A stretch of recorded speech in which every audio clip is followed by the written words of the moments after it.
मेरा बाकी चैनल पे खुशामदीद। आज एक बहुत ख़ास वीडियो हम सोचा आपके लिए बना लें। बहुत लंबी तो नहीं होगी लेकिन बड़ी इन्फॉर्मेटिव होगी। तो आपने अक्सर लोगों को सुना होगा कि मिट्टी में गोबर खाद डाली उन्होंने, और उसके अलावा वो बहुत सारी और चीज़ों के नाम लेते हैं जो हमें समझ नहीं आती कि वो क्या हैं। जो तो बहुत पुराने गार्डनर्स हैं वो तो इस बारे में जानते हैं, लेकिन जो नए गार्डनर्स होते हैं या जिन्होंने नया नया काम सीखा होता है, उनको समझ नहीं आती कि ये सब चीज़ें क्या हैं, कहाँ से मिलती हैं और इनका मकसद क्या होता है। तो आज हम आपको बताएंगे कि पौधे वैसे तो मिट्टी में लग जाते हैं, लेकिन जब वो मिट्टी गमलों में होती है तो आपको पता है गमलों में उनको ताकत उसी मिट्टी में से लेनी होती है जो गमले के अंदर होती है, और वो थोड़ी सी मिट्टी होती है। एक ख़ास वक्त के बाद उसमें उतनी ताकत नहीं बचती। तो आपको अगर फूल चाहिए, अगर आपको फल चाहिए, तो फिर आपको कोई ना कोई ऐसी ताकत वाली चीज़ डालनी होती है ताकि वो भरपूर तवानाई जो है वो हासिल कर सकें। हम क्योंकि ऑर्गेनिक गार्डनिंग की बात करते हैं, नामियाती खादों की बात करते हैं, तो हम आपको वो चीज़ें बताएंगे जिनसे नामियाती तरीके से पौधों को भरपूर ग़िज़ाइयत मिले और आपका फल फूल जो है वो गमलों में बहुत अच्छी तरह से आ सके। तो आपने अक्सर नाम सुना होगा, लोगों से को नाम लेते हैं जी कि आप नीम खली या नीम केक डालें, आप मस्टर्ड केक डालें, मस्टर्ड खली डालें, या आप वर्मी कंपोस्ट डालें, या आप इस्तेमाल करें कोकोपीट का, या आप इस्तेमाल करें जो बना होता है कोकोनट के या नारियल के छिलकों का, एक जो मटेरियल बना होता है, मवाद बना होता है, उसको इस्तेमाल करें। तो हम आपको दिखाएंगे कि सब चीज़ें दिखती क्या, उनका फ़ायदा क्या है। सबसे पहले तो मैं आपको बता दूं कि मैंने जो मंगवाया है वो है नीम केक, या जिसको अक्सर लोग नीम खली भी कहते हैं जब वो साबुत होती है तो, और अगर पाउडर फॉर्म में हो तो वो है। तो ये दिखता कैसे, तो नीम केक जो है वो इस तरह का दिखता है। इसकी एक पंजेंट सी खुशबू है, पंजेंट भी नहीं कह सकते, जैसे आप मसाला भून रहे होते हैं तो वैसी ये खुशबू आती है, इस तरह की खुशबू है। मैंने पाउडर फॉर्म में मंगवाया है, ये सब चीज़ें मैंने दराज से मंगवाई हैं।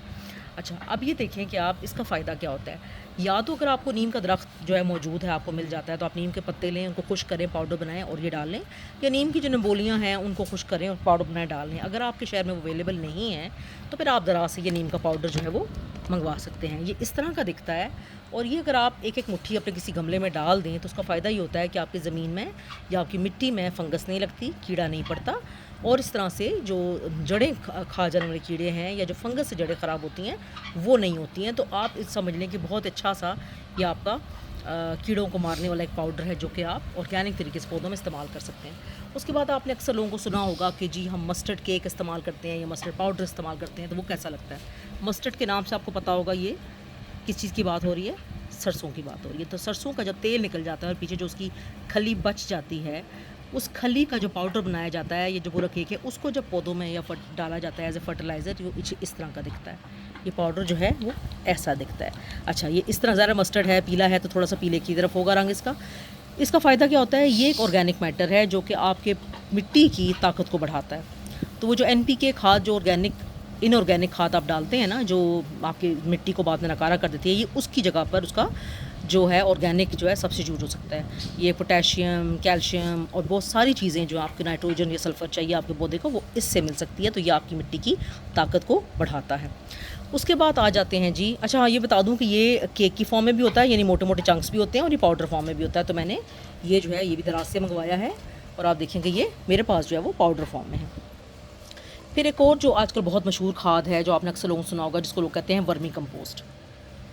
वर्मी कंपोस्ट वो खाद है जो कि लाल रिंगुलर वर्म्स, यानी जो लाल केंचुए होते हैं, जब वो बहुत सारा गोबर खा खा के अपना एक्सक्रीटा या अपना फाजिल मादा निकालते हैं तो ये खाद बनती है। और आपको पता है वैसे भी आम अर्थवर्म्स जो ज़मीन को ज़रखेज़ करने के काम आते हैं, तो ये जो रिंगुलर वर्म्स जो खाद बनाते हैं, ये वाली खाद फिर जो है बहुत ज़्यादा ताकतवर होती है, गोबर खाद से भी ज़्यादा। तो अगर आप ये वाली खाद जो है अपने पौधों में डालेंगे तो ये होगा कि आपके पौधों को ताकत ज़्यादा मिलेगी और फल और सब्ज़ी जो भी आप उगा रहे हैं वो ज़्यादा आएगी। और उसके बाद हम आ जाते हैं अपने उस मटेरियल के ऊपर जिसको हम हासिल करते हैं नारियल के छिलकों से।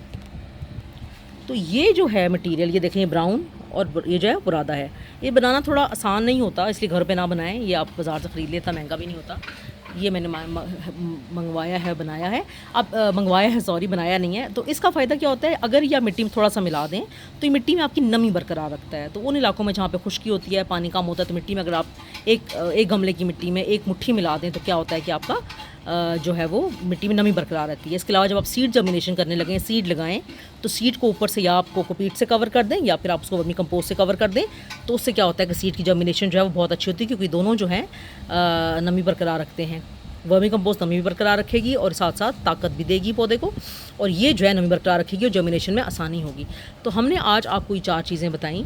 अब आपने इनको इस्तेमाल कैसे करना है। जो आप नॉर्मल मिट्टी बनाते हैं अपने गमलों की, जिसमें आप गोबर खाद डालते हैं, थोड़ी सी मिट्टी डालते हैं और एक मुट्ठी रेत भी डालते हैं ताकि ड्रेनेज अच्छा रहे, उसमें अगर आप एक गमले के अंदर 1-2 चम्मच आप या 3 चम्मच या आधा कप डाल दें नीम केक, थोड़ा सा आप डाल दें मस्टर्ड केक, और उसमें आप डाल दें 1 कप वर्मी कंपोस्ट और थोड़ी सी कोकोपीट। अगर आपके यहाँ खुश्क साली है या पानी कम होता है तो फिर डाल दें, अगर नहीं है पानी ज़्यादा होता है, बारिश होती है, तो फिर ये ना डालें।